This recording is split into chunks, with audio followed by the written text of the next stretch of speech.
السلام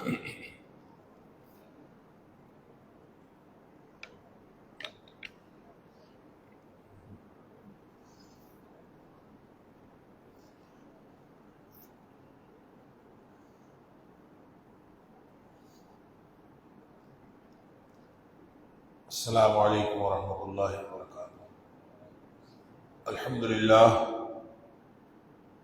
الحمدللہ وکفا وسلام علی عبادہ الذین اصطفیٰ، اشہد ان لا الہ الا اللہ وحدہ لا شریک لہ واشہد ان محمدا عبدہ ورسولہ صلی اللہ علیہ وآلہ وسلم۔ اللہم صل علی محمد وعلی آل محمد کما صلیت علی ابراہیم وعلی آل ابراہیم انک حمید مجید۔ اللہم بارک علی محمد وعلی آل محمد کما بارکت علی ابراہیم وعلی آل ابراہیم انک حمید مجید۔ اما بعد، اللہ کے فضل، اس کی توفیق اور اس کی رحمت سے آج 25ویں پارے کے ساتھ ہمارا قیام مکمل ہوا۔ 25ویں پارے کی ابتدا میں سورہ حامیم سجدہ کی آخری 8 آیات اور پھر اس کے بعد سورہ شورا، سورہ زخرف، سورہ دخان اور سورہ جاسیہ، 4 صورتیں مکمل آج کے پارے میں شامل ہیں۔ یہ ساری کی ساری صورتیں حوامیم ہیں، حامیم سے شروع ہونے والی 7 صورتیں ہیں، سورہ مومن سے لے کر سورہ احقاف تک۔ سورہ مومن پچھلے پارے میں تھی اور سورہ احقاف 26ویں پارے کی پہلی صورت ہے۔ تو ان 7 صورتوں کو ان کے شروع ہوتی ہیں حامیم سے، اس لیے ان کو آل حامیم یا حوامیم کہتے ہیں۔ ان ساری صورتوں کے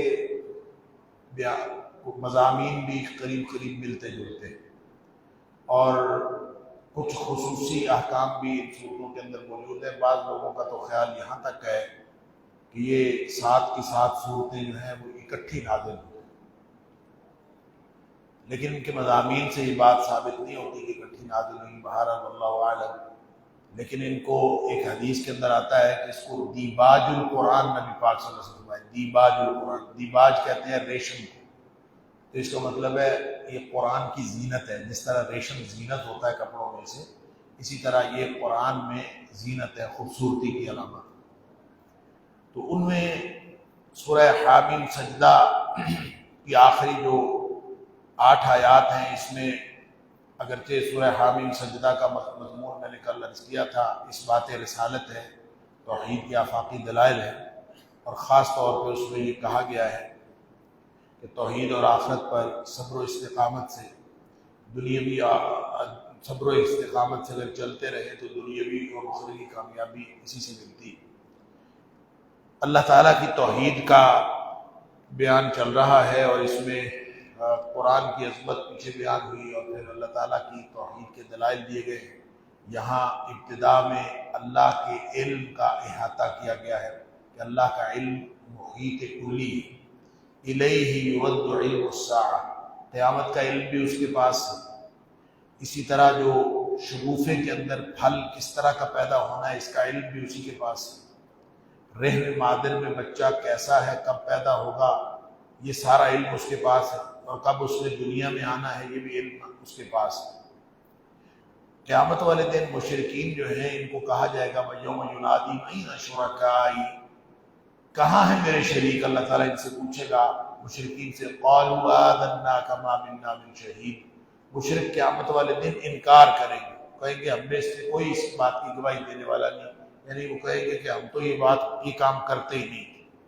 پھر اللہ کریم نے اس صورت کے اختتام پر انسانی نفسیات کا ذکر کیا ہے کہ یہ نعمتوں پر انسان اتراتا ہے، جب اس کو نعمتیں ملتی ہیں، مصیبت آنے پر لمبی چوڑی دعائیں کرتا ہے اور سمجھتا ہے کہ آخرت بھی نعمتوں سے بھرپور ہوگی اگر میں لوٹایا گیا آخرت میں۔ یہ کافر یہ سمجھتے ہیں۔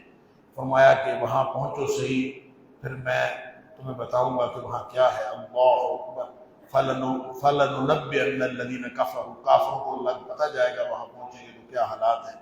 اللہ تعالی ہم سب کو عذاب سے بچائے۔ آخری سے پہلی آیت میں اللہ کریم نے فرمایا کہ توحید کی نشانیاں ایک تو وہ ہیں جو ہم ساری کائنات میں دیکھتے ہیں، آفاق و انفس، ایک وہ نشانیاں ہیں جو قرآن کے اندر ہیں۔ تو ان دونوں کا جو آپس میں تعلق ہے، یہ جو سائنسی تحقیقات ہوتی رہیں گی، نیا نیا علم لوگوں کے پاس آتا رہے گا، قیامت تک نئی نئی چیزیں جو لوگ ایکسپلور کرتے رہیں گے، ان کے ذریعے سے یہ قرآنی حقائق جو ان کو پہلے سمجھ نہیں آتے تھے، یہ آہستہ آہستہ سمجھ آتے رہیں گے، اور یہ قیامت تک یہ معاملہ جاری رہے گا۔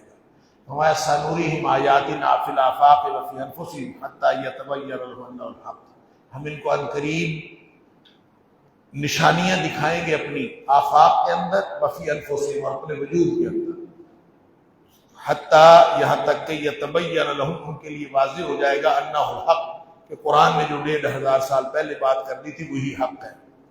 اور یہ نشانیاں جو ہیں یہ ہمیشہ آتی رہیں گی، اور یہ نشانیاں دکھانے کے لیے اکیلا اللہ کافی ہے۔ اولم یکفی بربک انہ علی کل شیء شہید، اللہ ہر چیز پر گواہی دینے والا ہے، کیا اکیلے اللہ کی گواہی کافی نہیں ہے، اس کا رب ہونا کافی نہیں؟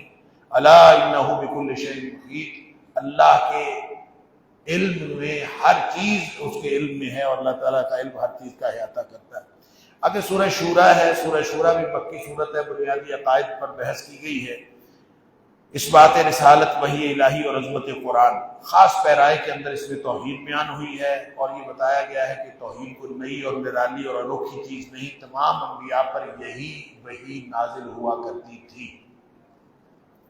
پھر کہا جاتا ہے کہ یہ جو سورہ شورا ہے یہ 13 سن نبوی میں نازل ہوئی ہے۔ 13 سن نبوی کا مطلب یہ ہوگا کہ مکے کے آخری سال، مکی دور کے آخری سال یہ نازل ہوئی، اس لیے اس کے اندر یوں معلوم ہوتا ہے کہ نبی کریم صلی اللہ علیہ وسلم کو ایک بڑی ذمہ داری سونپی جانے والی ہے۔ اس کے مضامین کے اندر یہ بھی ہے کہ اس میں ایک بدائی اور اصلاحی قسم کا خطاب کیا گیا ہے، اور اس میں شورائیت پر مشتمل ایک عادلانہ اجتماعی نظام کے قیام کی بنیاد کے بیانات بھی اس میں ملتے ہیں، اور اسی طرح اللہ تعالیٰ کی جو توحید ہے اس کو بطور اللہ تعالیٰ کے حاکم کی، اور اس کو قائم کر لینا، اللہ کی حاکمیت کو قائم کر لینا، اس کا بھی اس کے اندر بیان ملتا ہے۔ تو اس سے لگتا ہے کہ یہ جو ریاست مدینہ قائم ہونے والی تھی اس کی بنیاد یہاں پہ بنائی جا رہی ہے۔ شروع میں فرمایا کہ شرک سے بچ جاؤ، جرم شرک کا جرم اس قدر سنگین ہے کہ اس سے آسمان پھٹ سکتا ہے، اور فرشتے انسانوں کی اس جرت پر استغفار کرتے ہیں کہ کہیں آسمان نہ پھٹ جائے یا زمین نہ پھٹ جائے، ان کے اوپر کوئی عذاب نہ آ جائے، لیکن انسانوں کو نہیں پتہ چلتا۔ تکاد السماوات یتفطرن من فوقہن، اوپر سے آسمان پھٹ سکتا ہے، والملائکۃ یسبحون بحمد ربہم ویستغفرون لمن فی الارض، زمین والوں کے لیے فرشتے استغفار کرتے ہیں کہ کہیں ان کے اوپر عذاب نہ آ جائے۔ پھر اللہ کے رسول صلی اللہ علیہ وسلم میں پریشان ہوتے تھے، اور آپ کو بھی بتایا جا رہا ہے وما انت علیہم بوکیل، آپ ان کے شرک کے ذمہ دار نہیں ہیں۔ صفات الہیہ کے بارے میں ایک قانون بتایا ہے کہ دیکھیں اللہ بھی رحم کرنے والا ہے، انسان بھی رحم کرنے والے ہیں، اللہ کا بھی علم ہے، انسانوں کا بھی علم ہے، بہت ساری چیزیں ہیں جو بظاہر انسان کے انسانی صفات بھی ہیں اور الہی صفات بھی ہیں، لیکن اللہ کی صفات انسانوں کی صفات سے ہر اعتبار سے مختلف ہے۔ وہ صرف درجے میں مختلف نہیں ہے، وہ صرف اس طرح مختلف نہیں ہے کہ اللہ تعالیٰ کی مثال کے طور پر انسانوں کا علم اتنا سا ہے اور اللہ کا علم جو ہے وہ پوری کائنات کا ایک درجے کا اختلاف یہ ہوگا کہ 0.0001% انسانوں کا علم ہے اور اللہ کا علم 100% ہے۔ یہ اس طرح نہیں ہے، یہ صرف درجے کا اختلاف نہیں ہے، بلکہ انسانوں کی صفات اور اللہ کی صفات نوعیت ہی مختلف ہے، کیونکہ اللہ کریم نے فرما دیا لیس کمثلہ شیء، اللہ جیسی کوئی چیز ہے ہی نہیں، نہ اللہ کے علم جیسا کسی کا علم، نہ اللہ کے رحم جیسے کسی کی رحمت، نہ اللہ کے غصے جیسا کسی کا غصہ۔ اللہ کی صفات یکتا ہے، جس طرح وہ ذات میں یکتا ہے اسی طرح وہ صفات میں یکتا ہے۔ پھر فرمایا کہ دین قائم کرنا یہ ذمہ داری ہے ہر نبی کی، اسی دین کو قائم کرنے کے لیے شرع لکم من الدین ما وصی بہ نوحا والذی اوحینا الیک وما وصینا بہ ابراہیم وموسیٰ وعیسیٰ۔ دیکھیں یہی قانون تھا، یہی شریعت تھی، یہی بتایا گیا تھا، یہی ذمہ داری تھی۔ کیا نوح علیہ السلام کے اوپر بھی یہی تاکیدی حکم اس کو دیا گیا تھا، اور اے حبیب صلی اللہ علیہ وسلم آپ کو بھی یہی حکم دیا گیا ہے۔ یہی حکم دیا گیا تھا ابراہیم علیہ السلام کو، موسیٰ علیہ السلام کو، عیسیٰ علیہ السلام کو۔ کیا حکم دیا گیا تھا؟ ان اقیم الدین، کہ وہ دین کو قائم کرے۔ اقامت دین کا حکم سارے نبیوں کو تھا۔ اب کچھ لوگوں نے یہ سمجھا ہے، یا فرمایا ان اقیم الدین ولا تتفرقوا، اس میں فرقے فرقے نہ بنو، لوگوں کو توڑو نہ، لوگوں کو جوڑو، دین قائم کرو۔ اب دین قائم کرنے کا کیا مطلب ہے؟ اکثر لوگوں نے اقامت دین کا مطلب سمجھا ہے اقتدار حاصل کرنا اور غلبہ حاصل کرنا۔ اگر اقامت دین کا مطلب اقتدار حاصل کرنا ہے تو نوح علیہ السلام کو اقتدار ملا؟ نہیں ملا۔ نبی اکرم صلی اللہ علیہ وسلم کو تو ملا۔ ابراہیم علیہ السلام کو اقتدار ملا؟ نہیں ملا۔ موسیٰ علیہ السلام کو اقتدار ملا؟ نہیں ملا۔ عیسیٰ علیہ السلام کو اقتدار ملا؟ نہیں ملا۔ تو اقامت دین کی ذمہ داری تو ان کو دی گئی تھی، تو کیا خیال ہے نبیوں نے اقامت دین کی ذمہ داری پوری نہیں کی؟ ہر نبی اپنی ذمہ داری پوری کر کے گیا۔ تو اس کا مطلب یہ ہے کہ اقامت دین سے مراد لازمی طور پر حکومت قائم کرنا نہیں ہے۔ ان میں سے صرف ایک اللہ کے رسول صلی اللہ علیہ وسلم، آخری نبی حضرت محمد کریم صلی اللہ علیہ وسلم نے حکومت قائم کی ہے، باقی کسی کی تو حکومت قائم ہوئی نہیں۔ اس کا مطلب ہے دین قائم کرنے سے مراد صرف حکومت قائم کرنا نہیں ہے۔ دین قائم کرنے سے مراد یہ ہے کہ آپ کا جو بھی دائرہ اختیار ہے اس میں اللہ کا دین قائم کرنا۔ آپ کا دائرہ اختیار صرف آپ کا یہ 5 فٹ کی کائنات ہے، آپ کا جسم ہے، اس کے اوپر اللہ کا دین قائم کرنا۔ آپ کا گھر ہے، آپ اپنے گھر میں دین قائم، کس نے روکا ہے گھر میں دین قائم کرنا؟ اگر آپ کا اختیار پورے محلے پر چلتا ہے، پورے محلے پر دین قائم کریں۔ اختیار پورے گاؤں پر ہے، پورے گاؤں پہ کریں، پورے شہر پہ کریں، پورے ملک پر اگر آپ کا اختیار چلتا ہے، پورے ملک پر۔ یہ ہے اقامت دین۔ یہ نہیں ہے کہ بیٹھے انتظار کرتے رہیں گے حکومت ملے گی پھر ہم اقامت دین کریں گے، یا غلبہ حاصل ہوگا تو پھر ہم اقامت دین گے، ایسا نہیں ہے۔ بلکہ جتنا اختیار ہے وہاں اللہ کا دین قائم کریں، اور یہ اللہ کے رسولوں کو یہی حکم دیا گیا تھا، اور نبی اکرم صلی اللہ علیہ وسلم کو بھی یہی حکم دیا گیا تھا۔ فرمایا یہ جو بطل ولا تفرقوا فی کہا گیا ہے نا کہ آپس میں ٹکڑے ٹکڑے نہیں ہونا، اور یہ ٹکڑے ٹکڑے کیوں ہوتے ہیں؟ وما تفرقوا الا من بعد ما جاءهم العلم بغيا بينهم، ہمیشہ باہمی حسد کی وجہ سے لوگ آپس کے حسد کی وجہ سے ٹکڑے ٹکڑے ہوتے ہیں۔ مسئلہ کوئی اور ہوتا ہے، کہتے ہیں دین ٹکڑے ٹکڑے، مولویوں کے مسائل اپنے اپنے ہیں، کہتے ہیں دین ٹکڑے ٹکڑے ہوتے ہیں۔ کوئی چیز دین کے اندر، یہ اللہ کے رسول صلی اللہ علیہ وسلم کا دین یہ توڑنے والا دین نہیں ہے، یہ جوڑنے والا دین ہے۔ وہ تو کہتا ہے واعتصموا بحبل اللہ جميعا ولا تفرقوا، سارے جڑ کے مل کے اکٹھے ہو کے اللہ کی رسی کو مضبوطی سے تھامو۔ لیکن ہم نہیں اکٹھے ملتے۔ کیوں نہیں ملتے؟ ہر ایک کے اپنے اپنے مسائل ہیں، ہر ایک نے اپنی مسجد الگ بنانی ہے، ہر ایک کا اپنا محلہ الگ ہونا ہے، ہر بندے کی اپنی 1.5 اینٹ کی مسجد ہے۔ لہذا فرمایا بغیم بینہم، یہ آپس کے حسد کی وجہ سے لوگ کرتے ہیں، مگر نہ اللہ کے دین کے اندر کوئی اس طرح کی خرابی نہیں۔ پھر نبی پاک صلی اللہ علیہ وسلم کو تسلی دی گئی ہے اور صبر و استقامت کا حکم ہے۔ فلذلک فادع واستقم کما امرت، جو آپ کو حکم دیا گیا آپ اس کے اوپر ڈٹے رہیں، دعوت دین جاری رکھیں مستقل مزاجی سے، ان کی خواہشات کی پیروی نہ کریں، ایمان کا اعلان کرنا اور کہہ دیں اللہ ربنا و ربکم لنا اعمالنا ولکم اعمالکم، ہمارے ایمان ہمارا رب اللہ ہمارا رب ہے اور تمہارا بھی رب ہے، ہمارے اعمال ہمارے ساتھ، تمہارے اعمال تمہارے ساتھ۔ اور قیامت کی جلدی مچاتے ہیں۔ کون مچاتے ہیں جی قیامت کی جلدی؟ صرف وہ مچاتے ہیں جو بے ایمان۔ اللہ فرماتا ہے کہ جو بے ایمان ہے وہ کہتے قیامت کب آئے گی، آ جائے، آ کیوں نہیں رہی؟ اور جو ایمان والے ہیں نا والذین آمنوا مشفقون منہا، وہ تو ہمیشہ ڈرتے ہیں، وہ کیوں جلدی مچائیں گے؟ وہ تو قیامت سے ہمیشہ ڈر رہے ہوتے ہیں۔ وَيَعْلَمُونَ أَنَّهُ الْحَقُّ، اور ان کو یہ معلوم ہے کہ قیامت آ کے رہنی ہے، حق ہے، اور قیامت کا آنا حق ہے، لیکن مومن ڈرتے ہیں، جلدی مچاتے ہیں صرف بے ایمان اور کافر۔ فرمایا دنیا کا حصہ جو مانگتا ہے ہم اس کو دنیا دے دیتے ہیں، اور جو آخرت کا حصہ من کان یرید حرث الدنیا نؤتیہ منہا، ہم اس کو دنیا کا حصہ دے دیتے ہیں، وما لہ فی الآخرۃ من نصیب، آخرت میں بھی اس کا کوئی حصہ نہیں۔ اللہ اکبر۔ لہذا کوئی دنیا میں زندگی میں ایک بھی کام اس لیے نہیں کرنا چاہیے کہ مجھے اس سے صرف دنیا کا فائدہ ہو۔ ہر کام سے پہلے نیت یہ کرنی چاہیے اللہ مجھے دنیا کا فائدہ بھی دے، مجھے اس میں آخرت کا فائدہ دے۔ اللہ میں کاروبار کر رہا ہوں، مجھے دنیا کا فائدہ بھی دے، میں اس حلال روزی سے اپنے بچوں کا پیٹ پالوں گا، مجھے آخرت کا فائدہ دے۔ نیک نیتی کے ساتھ لگے رہے، ربنا آتنا فی الدنیا حسنۃ وفی الآخرۃ حسنۃ وقنا عذاب النار۔ اللہ تعالیٰ جس کو آخرت دیتا ہے اس کے اندر اللہ تعالیٰ اور اضافہ کرتا ہے، اور جس کو دنیا اللہ تعالیٰ دیتا ہے، دنیا جو شخص چاہتا ہے اس کو اللہ تعالیٰ پھر آخرت میں کوئی چیز نہیں دیتا۔ بس یہی فرق ہے مومن اور کافر کا۔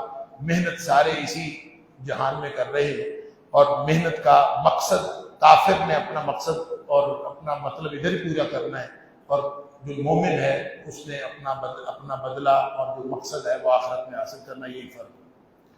پھر آگے مشرکین کی خود ساختہ جو شریعت ہے اس کا رد کیا گیا ہے، پھر نبی پاک صلی اللہ علیہ وسلم کے اوپر جو اعتراضات ہیں ان کا ذکر کیا گیا ہے، پھر اہل ایمان کے اوصاف ہیں کہ بڑے گناہوں سے پرہیز کرتے ہیں، اللہ پر توکل کرتے ہیں، بے حیائی سے اجتناب کرتے ہیں، غصہ آئے تو معاف کر دیتے ہیں، رب کا حکم مانتے ہیں، نماز قائم کرتے ہیں، اور مشورہ سے معاملات چلاتے ہیں۔ وَأَمْرُهُمْ شُورَىٰ بَيْنَهُمْ، اپنے معاملات مشورے سے چلاتے ہیں۔ گویا نبی پاک صلی اللہ علیہ وسلم کو بتایا جا رہا ہے کہ آپ کو ایک ریاست ملنے والی ہے، آپ اس میں جو معاملات چلائیں گے تو آپس میں مشورے کے ساتھ چلائیں گے۔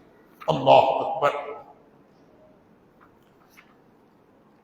پھر یہ بھی فرمایا کہ اللہ کے دیے ہوئے رزق میں سے خرچ کرتے ہیں، وَمِمَّا رَزَقْنَاهُمْ يُنْفِقُونَ، اور ظلم کا بدلہ لے لیتے ہیں، وَالَّذِينَ إِذَا أَصَابَهُمُ الْبَغْيُ هُمْ يَنْتَصِرُونَ، بدلہ بھی لے لیتے ہیں۔ یعنی اہل ایمان کے لیے یہ نہیں حکم دیا گیا کہ بدلہ لینا ہی نہیں، اجازت ہے ظلم کا بدلہ لینے کی، اگر کسی کے اوپر ظلم ہو رہا ہو تو اس کا بدلہ لے سکتا ہے۔ اللہ تعالیٰ نے یہاں پہ اہل ایمان کی نشانی میں یہ نشانی بیان فرمائی، لیکن معاف کرنے پر اجر ہے۔ اللہ کریم نے یہاں یہی فرما دیا، وَجَزَاءُ سَیِّئَةٍ سَیِّئَةٌ مِثْلُهَا، کسی نے آپ کے ساتھ برائی کی، آپ اسی طرح کی برائی اس کے ساتھ کر سکتے ہیں، کسی نے آپ کو مارا ہے آپ اس کو مار سکتے ہیں، کسی نے آپ کو تکلیف پہنچائی اسی طرح کی تکلیف آپ پہنچا سکتے ہیں۔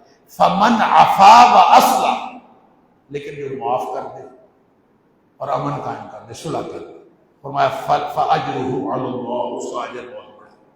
تو اللہ تعالیٰ نے اجازت دی ہے بدلہ لینے کی، حتیٰ کہ اگر آپ کو کوئی شخص گالی دے اور آپ اس کے جواب میں گالی دیں تو اس کی بھی اجازت ہے۔ نبی کریم صلی اللہ علیہ وسلم المستبان ما قال فعلى البادي ما لم يعتد المظلوم، اگر دو لوگ آپس میں تلخ کلامی کر رہے ہوں، ایک دوسرے کو برا بھلا کہہ رہے ہوں، تو سارا گناہ پہلے شخص پر ہوتا ہے جس نے شروع کیا، یعنی اس وقت تک یہ سارا گناہ اس پر ہوگا جب تک یہ زیادتی نہ کر لے۔ اس نے ایک گالی دی، اس نے آگے سے دو دے دی، گناہ دونوں کا برابر ہوگا۔ پھر نہیں، ایسا ہے کہ جتنا اس نے زیادتی کی ہے اتنا آپ نے کرنا کر لیا تو اس کی اجازت ہے، لیکن اگر معاف کر دے فمن عفا واصلح، معاف کر دے صلح کر لے، فاجرہ علی اللہ، اس کا اجر اللہ کے پاس ہے۔ پھر آگے مشرکین اور کافروں کا انجام ہے، اللہ تعالیٰ معاف فرمائے، ان کو ڈرایا گیا ہے اور بتایا کہ بادشاہت اسی کی ہے، اور جب بادشاہت اسی کی ہے تو اولاد بھی اسی کے ہاتھ میں ہے۔ فرمایا کہ یہ تم جاتے ہو کبھی کسی سے اولاد لینے، کبھی کسی سے اولاد لینے، سن لو للہ ملک السماوات والارض، زمین و آسمان کا بادشاہ وہ ہے، یخلق ما یشاء، وہ جہاں جتنا جب پیدا کرنا چاہتا ہے بس اتنا پیدا کرتا ہے، کسی کو دیتا ہے کسی کو نہیں دیتا۔ یہب لمن یشاء اناثا، جس کو چاہتا ہے بیٹیاں دے دیتا ہے، ویہب لمن یشاء ذکور، جس کو چاہتا ہے بیٹے دے دیتا ہے، اور یزوجہم ذکرانا واناثا، کہیں اللہ تعالیٰ ملی جلی بارش دے دیتا ہے، بچے بھی، لڑکے بھی لڑکیاں بھی اکٹھے دے دیتا ہے۔ وَيَجْعَلُ مَن يَشَاءُ حَكِيمًا، کسی کو چاہتا ہے تو بانجھ بنا دیتا ہے، نہیں دیتا۔ اللہ وَإِنَّهُ عَلِيمٌ قَدِيرٌ، وہ جاننے والا بھی ہے اور اس کو خوب پتہ ہے کہ کہاں دینا ہے کہیں نہیں دینا۔ اسی طرح یہودی ایک اعتراض کرتے تھے نبی اکرم صلی اللہ علیہ وسلم پر کہ موسیٰ علیہ السلام سے تو اللہ نے کلام کیا تھا، تو یہ کیسا نبی ہے جو افضل بھی ہے، سارے نبیوں سے سردار بھی ہے، تو اس سے تو اللہ نے کلام ہی نہیں کی، یعنی موسیٰ کلیم اللہ ہے، تو موسیٰ کلیم اللہ ہونے کی وجہ سے گویا وہ خود ساختہ طور پر یہ بات بناتے تھے کہ شاید موسیٰ علیہ السلام نبی اکرم صلی اللہ علیہ وسلم سے افضل، کیونکہ انہوں نے اللہ سے کلام کیا۔ ان کے جواب میں اللہ تعالیٰ نے فرمایا جو وحی ہوتی ہے نا، اس کی 3 قسمیں ہوتی ہیں۔ یہ آیت نمبر 52 کے اندر فرمایا وَكَذَلِكَ أَوْحَيْنَا إِلَيْكَ رُوحًا مِّنْ أَمْرِنَا، ہم نے اسی طرح سے وحی آپ کی طرف وحی کی ہے۔ مَا كُنْتَ تَدْرِي مَا الْكِتَابُ وَلَا الْإِيمَانُ، یہ آیت نمبر 51 میں فرمایا وَمَا كَانَ لِبَشَرٍ أَن يُكَلِّمَهُ اللَّهُ، اللہ کسی کے ساتھ کلام نہیں کرتا، کوئی بشر اس کے پاس یہ حیثیت ہی نہیں ہے تو اللہ سے کلام کرتا۔ اللہ البتہ کسی کو جس کے ساتھ وحی کرتا ہے 3 صورتیں اس کی ہیں، الا وحیا، پہلی صورت تو یہ ہے کہ اللہ تعالیٰ دل میں ڈال دیتا ہے، وحی کی صورت یہ ہے کہ قلب میں القاء ہو جاتا ہے، او من وراء حجاب، یا پھر پردے کے پیچھے سے اللہ تعالیٰ گفتگو کرتا ہے، جس طرح موسیٰ علیہ السلام سے گفتگو کی تو نظر نہیں آیا اللہ تعالیٰ، پردے کے پیچھے سے گفتگو ہو رہی تھی، پتہ نہیں اللہ کریم کہاں تھے، اللہ کا جو حجاب ہے وہ نور ہے۔ نبی کریم صلی اللہ علیہ وسلم سے کسی نے پوچھا کہ آپ اللہ کو دیکھ سکتے ہیں؟ آپ نے اللہ کو دیکھا ہے؟ نبی پاک صلی اللہ علیہ وسلم میں کیسے دیکھ سکتا ہوں؟ نور انا راہ، وہ تو نور ہے، میں کیسے دیکھ سکتا ہوں؟ روشنی روشنی اور طرف روشنی، آپ کیسے دیکھ سکتے ہیں؟ تو اللہ کا جو حجاب ہے وہ بھی نور ہے، اللہ کی ذات خود بھی نور ہے، اس کا حجاب بھی نور ہے، لہذا من ورائے حجاب وہ گفتگو کرتا ہے۔ جو آگ نظر آئی تھی موسیٰ علیہ السلام کو، تو اللہ تعالیٰ نے فرمایا تھا انی انا اللہ، میں اللہ ہوں، میرے ساتھ تیری گفتگو ہو رہی ہے، اللہ، وہ بھی اللہ کا نور نظر آیا تھا۔ تو حضرت موسیٰ علیہ السلام نے گفتگو کرنے کے بعد چونکہ من ورائے حجاب گفتگو تھی، تو انہوں نے یہ کہا کہ اللہ مجھے اپنا آپ دکھا۔ اللہ تعالیٰ نے فرمایا تو نہیں دیکھ سکتا۔ تو من ورائے حجاب ایک ہوتا ہے القاء کر دینا، وحی کا معنی ہوتا ہے خفیہ اشارہ یا دل میں بات ڈال دینا، اللہ تعالیٰ نے دل میں بات ڈال دی۔ دوسری وحی کا طریقہ ہے من ورائے حجاب گفتگو کرنا، اور تیسرا یہ ہے کہ او یرسل رسولا فیوحی باذنہ ما یشاء، یا پھر اللہ تعالیٰ اپنا ایک فرشتہ بھیج دیتا ہے، فرشتہ آ کے وحی دیتا ہے۔ یہ تین صورتیں ہیں، اللہ نے کسی نبی کے پاس فرشتہ بھیجا، کسی کے ساتھ کلام کیا، کسی کے ساتھ القاء کیا۔ نبی اکرم صلی اللہ علیہ وسلم وہ نبی ہیں جن کو تینوں صورتوں میں وحی مکمل، نبی پاک صلی اللہ علیہ وسلم کے اوپر تینوں صورتیں مکمل ہوئی۔ آپ کے اوپر القاء بھی ہوا ہے، آپ کے پاس فرشتہ بھی لے کے آتا رہا ہے، اور نبی کریم صلی اللہ علیہ وسلم نے اللہ کے ساتھ من ورائے حجاب کلام بھی فرمایا ہے جب اللہ کے پاس معراج کے اوپر تشریف لے گئے۔ لہذا نبی کریم صلی اللہ علیہ وسلم کو تین وَكَذَلِكَ أَوْحَيْنَا إِلَيْكَ رُوحًا مِنْ أَمْرِنَا، اللہ فرماتا ہے اس طرح ہم نے آپ کے اوپر وحی کی ہے، حالانکہ آپ کو تو پتہ ہی نہیں تھا، مَا كُنْتَ تَدْرِي مَا الْكِتَابُ وَلَا الْإِيمَانُ، آپ کو کچھ نہیں پتا تھا ایمان کیا ہوتا ہے، کتاب کیا ہوتی ہے۔ ہم نے جب وحی کی تو آپ کو پتہ چل گیا، نہ وحی کرتے تو آپ کو کچھ نہیں پتہ چلنا تھا۔ یہ اللہ تعالیٰ نور جس کو چاہتا ہے عطا فرماتا ہے۔ آگے سورۃ زخرف ہے، سورۃ زخرف کے مضامین بھی تقریباً وہی ہیں، توحید و رسالت ہے، رد شرک کے دلائل دیے گئے ہیں، لیکن اس میں مشکلات اور مسائل کا تذکرہ ہے جو نبی کریم صلی اللہ علیہ وسلم اور اہل ایمان کو تھے۔ پھر نبوت پر اعتراضات اور شکوک و شبہات کا ذکر ہے، مشرکانہ خرافات کا تذکرہ ہے، ان کا علاج بھی، اور اللہ تعالیٰ کی توحید کی بات کی گئی ہے کہ صرف یہ مان لینا کافی نہیں ہے اللہ کو کہ اللہ ایک ہے، اللہ پیدا کرنے والا ہے، یہ کافی نہیں ہے، بلکہ اصل جو توحید ہے وہ توحید الوہیت ہوتی ہے۔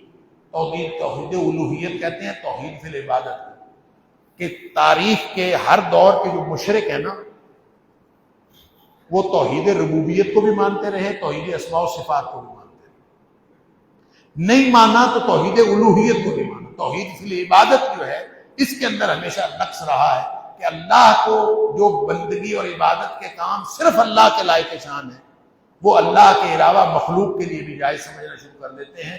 لہذا وہی مضمون جو سورہ عنکبوت کے اندر، سورہ مومنون کے اندر، سورہ یونس کے اندر اور مختلف جگہوں پہ اللہ تعالیٰ نے بیان فرمایا، وہ یہاں بھی بیان فرمایا۔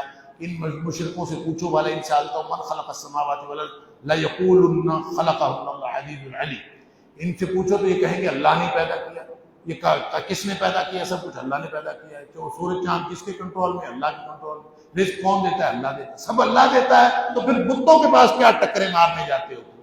تو وہ اصل میں اس لیے کہتے تھے، وہ کہتے تھے یہ ہمارے سفارشی اللہ۔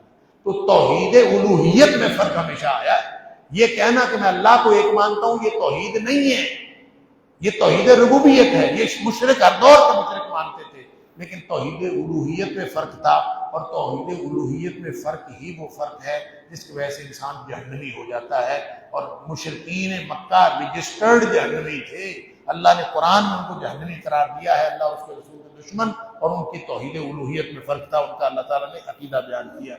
پھر آگے دلائل توحید ہے اور شرک فی الذات کی تردید کی گیا ہے۔ بتاؤ آسمان کس نے بنایا، زمین کو بچھونا کس نے بنایا، زمین میں راستے کسی نے بنائے، پانی برسایا، مردہ کھیتی کو زندہ کیا، جوڑے بنائے، سواری کے لیے کشتی اور جانور سواری کرو اور اللہ کو یاد کرو۔ پھر فرمایا فرشتوں کو یہ اللہ کی بیٹیاں قرار دیتے ہیں، ان کو یہ نہیں پتا کہ بیٹیوں، یہ بیٹے کی بجائے بیٹیاں کیوں کہتے ہیں، حالانکہ بیٹیاں تو ہمیشہ زیور کے اندر لدی پھدی رہتی ہیں، اور پھر بیٹیاں بیچاری جو ہیں ان کو لڑنا پڑ جائے نا کسی کے ساتھ، یہی نہیں پتا کہ کیا کہہ رہے ہیں، ان کو یہ اپنا موقف ہی صحیح بیان نہیں کر سکتے۔ فرمایا کہ ایک اوامن یونشأ فی الحلیۃ وہو فی الخصام غیر مبین، جھگڑے میں بھی ان کو اپنا موقف بتانے کا بھی کبھی پتہ نہیں چلتا کہ میں نے کیا بتانا ہے۔ یہ جھگڑ رہی ہوتی ہیں پتہ نہیں چلتا کہ یہ کیا کہہ رہی ہیں. ان کو وکیل کرنا پڑتا ہے سمجھانے کے لیے کہ میرا مسئلہ کیا ہے. فرمایا ان کو آپ بیٹیوں کو اللہ تعالیٰ کی اولاد قرار دیتے ہوئے جعلوا الملائکۃ الذین هم عباد الرحمن اناسا، پھر یہ اللہ کے بندے ہیں اور اللہ کے فرمانبردار بندے ہیں. آپ نے ان کو خواتین کہا ہوا ہے، مؤنث کہا ہوا ہے. یہ اس کی کیا دلیل ہے؟ اشہدوا خلقہم، بتاؤ ان کی تخلیق کے مطابق آپ تھے، کوئی گواہی تھی آپ کے پاس؟ اللہ تعالیٰ فرماتا ہے کہ لاؤ کوئی اگر گواہی ہے تو ہم تمہاری گواہی لکھ لیں گے. اللہ تعالیٰ معاف فرمائے.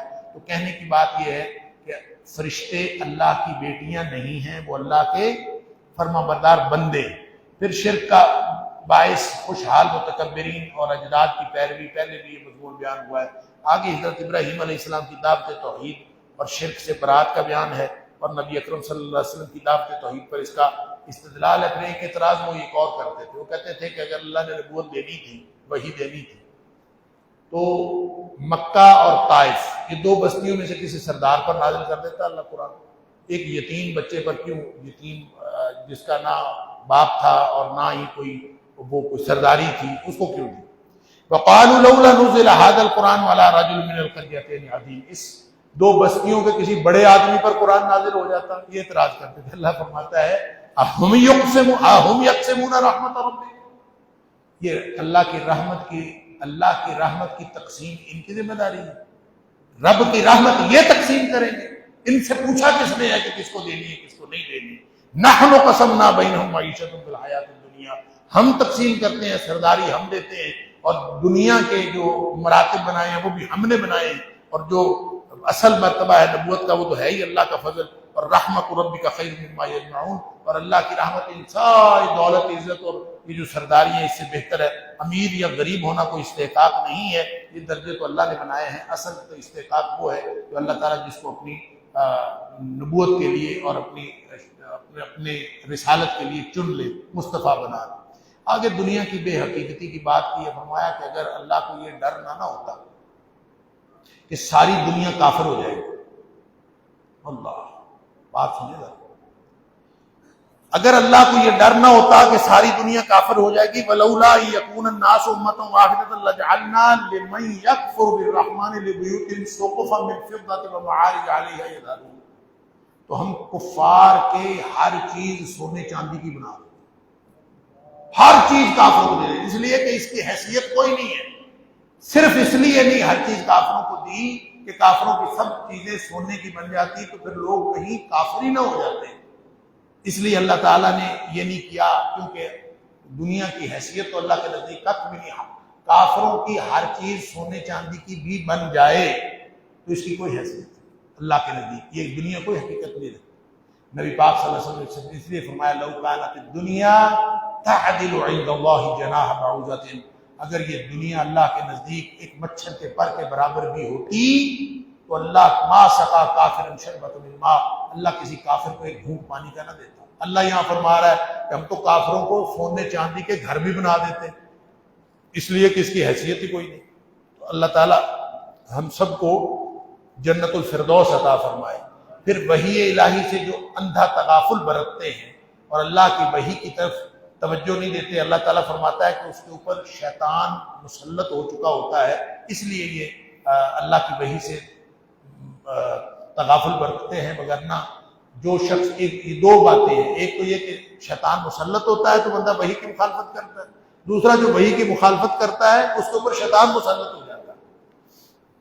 پھر آگے حضرت عیسیٰ علیہ السلام کی دعوت توحید اور مخالفانہ طرز عمل کی بات کی گئی ہے، اور پھر قیامت ہے، پھر متقین کا انجام کہ ان کو اللہ تعالیٰ نیک بیویاں دے گا، حوریں ملے گی، وہاں دائمی خوشی ہوگی، گھومتے اور تھال ہوں گے سونے چاندی کے چھلکتے جام ہوں گے، ہر من چاہی چیز وہاں ملے گی، لذت بصر کے لیے ہر قسم کے میوے ہوں گے، اور ہمیشگی ہوگی ہر چیز کی، اور اس سے واپس کبھی نہیں نکلے گا. آگے مجرمین کا انجام ہے، اللہ تعالیٰ معاف فرمائے کہ مجرمین جب جہنم میں جل رہے ہوں گے وَنَادَوْا يَا مَالِكُ لِيَقْضِ عَلَيْنَا رَبُّكَ، جہنمی داروغہ جہنم جس کا نام مالک ہے اس کو کہیں گے اے مالک اپنے رب سے کہو لیقض علینا کہ یہ ہماری موت ہی آ جائے، ہمارا فیصلہ کر دے، ہمیں ہمارا خاتمہ کر دے.